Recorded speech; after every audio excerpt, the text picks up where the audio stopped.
Welcome patrons! We have just a few short days before the end of 2017, and something that I've been kind of wanting to talk about for a while now is tranquility. So, quickly, before the year runs out, let's discuss the dream slaying of Thetis.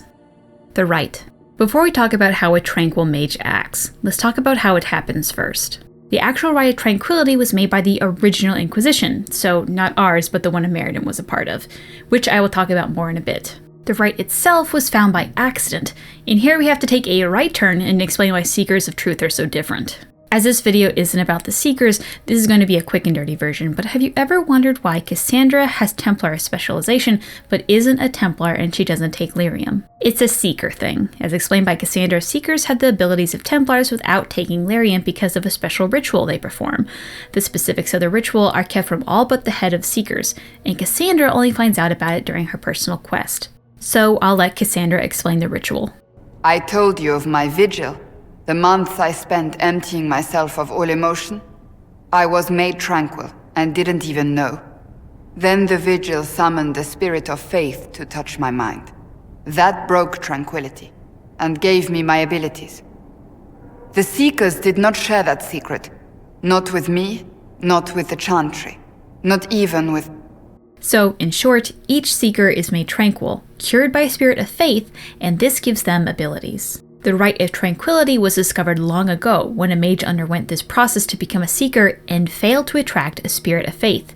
Seekers then noticed this mage was unable to perform magic. Now, I know that fans see tranquility as a terrible thing, but I want you, for just a second, jump into the head of one of these Seekers. The job of the Seekers and the Inquisition was to hunt down mages who were hurting others and kill them. Suddenly, they found a way to keep these people alive and safe to be around. To them, tranquility was a mercy.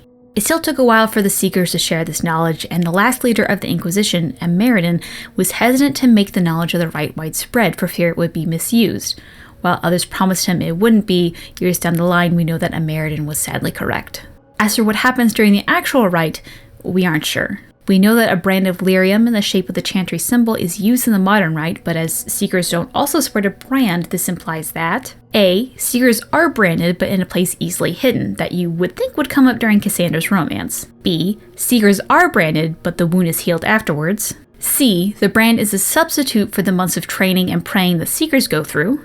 Or D. The brand is completely cosmetic for Circle Tranquil, which is sort of really fucked up. Now, it should be noted that from an excerpt in the tome that Cassandra finds on the Seekers of Truth, it does say this on the Rite. We called it the Rite of Tranquility, a mind branded with lyrium, brought to a state devoid of either emotion or sense of self. The Rite was required to achieve the true peace that could draw a spirit of faith from the depths of the Fade. A difficult task, considering a tranquil mind is all but invisible to these beings. The candidate must be pure. If the candidate proved worthy, the spirit would touch his mind, and he would be freed from tranquility as well as be made into a Seeker of Truth. If he proved unworthy, tranquility was permanent. So, at least in the ancient Seeker's Rite, a lyrium brand was being mentioned as being used. This still does not explain why modern Seekers and even Meriden do not have a noticeable brand mark. The modern Rite of Tranquility is supposed to be only used in two ways. 1, to be used on mages who do not wish to take the Harrowing, and 2, to be used on mages who are too dangerous and are therefore at risk of hurting themselves or others. Obviously, most mages don't elect to not take the Harrowing, but it does happen. The Codex entry Tranquility from Dragon Age 2 talks about an 11-year-old girl who requested to be made tranquil because she was afraid of her dreams and voices calling out to her that only she could hear. Her request was accepted. Now, as discovered in Dragon Age 2, there is another way to be made tranquil. Dreamers, who are mages that are able to stay completely conscious in the Fade, are also the most vulnerable. If killed in the Fade, these mages will become tranquil. Dreamers are extremely rare. The only two in the Dragon Age universe who are confirmed for currently being alive is Solus and Fainuriel, and Fainuriel can actually be made tranquil in this way. It seems when non-dreamers die in the Fade, they simply wake up, as seen in Dragon Age 2 quest Night Terrors. This leads to a whole bunch of questions, but the one pressing on my mind is that if there are two different ways to be made tranquil, does that make two different types of tranquil? But most importantly, if all that it takes to be tranquil is not to have a connection to the Fade, why do dwarves not suffer from the same effects as the other races do? Dwarves are unable to dream, have a resistance to the effects of lyrium, and are unable to wield magic, much like the tranquil. How are they able to keep their personalities intact? The effect. So, you're made tranquil. Now what? Aside from being able to tap into the Fade, which would allow you to dream and use magic, it also takes away your personality. Those who are tranquil walk through life like a zombie, and they do whatever is asked of them. Their tone of voice is flat and unchanging. Although they still do have will, without emotions to guide it, tranquil generally rely on the will of others. Those who have become tranquil also have an abnormal ability to concentrate on things, which make them excellent researchers. And overall, I could say a lot of things about how it is to be a tranquil, but the most powerful way to describe it would be to let the tranquil describe it themselves. So far, there have been one and a sort of cured tranquil. The first is Karl from Dragon Age 2. During the quest, you are able to temporarily heal him, and he has this to say about tranquility. Anders, what did you do? It's like you brought a piece of the Fade into this world. I had already forgotten what that feels like. When you're tranquil, you never think on your life before. But it's like the Fade itself is inside Anders, burning like a sun. Please, kill me before I forget again. I don't know how you brought it back, but it's fading. I would rather die a mage than live as a Templar puppet. I got here too late. I'm sorry, Karl. I'm so sorry. Now, it's fading. Why do you look at me like that? We also have a testimony from the book Asunder. Now, the whole plot of the novel is about the cure of tranquility, so here is an elven man named Pharamond who has been made tranquil and accidentally found the cure for tranquility. I find it ironic that Rite of Tranquility cuts one off from the land of dreams, because a dream is exactly what it feels like. Everything in a dream is as it should be. Nothing is out of place. Yet part of you knows something is not right. This isn't your home. This isn't your life. It isn't you. Yet one cannot act other than the dream allows. It follows its course, and you follow it believing nothing is real. You will turn the corner and awaken safe and sound. Yet you never do. Instead, you are slowly smothered in a crystal clear silence that has no meaning. While in this state, the Tranquil still hold an important purpose in the Circle of Magi. Tranquil often help keep the circle running, doing menial tasks, helping researchers, and most importantly, working with lyrium. Mages are generally very sensitive to lyrium, and that long exposure to its raw form can hurt them. Tranquil, like the dwarves, are somehow resistant to this, and therefore are used to help make lyrium enchanted items. Also, because Tranquil are no longer mages, they don't technically have to stay in a circle any longer. Although many do, as Tranquil in the common world are unusual, most people find them unnerving. So unnerving that some Tranquil end up faking emotional facial responses to be able to work better with non-Tranquil. Many Tranquil end up joining the Fomari, a group of mostly Tranquil mages that work with lyrium and make enchanted items, and whose profits end up going to the local circles. Many major cities in Thedas often have a shop run by the Tranquil which is stocked with Fomari goods. But the circle isn't always a safe place for the Tranquil. I won't go into too much detail, but abuses of all kinds are inflicted on the Tranquil by both Templars and mages. During the Mage-Templar War in 941 Dragon, many Tranquil were forgotten and abandoned, left to the wild and unable to take care of themselves.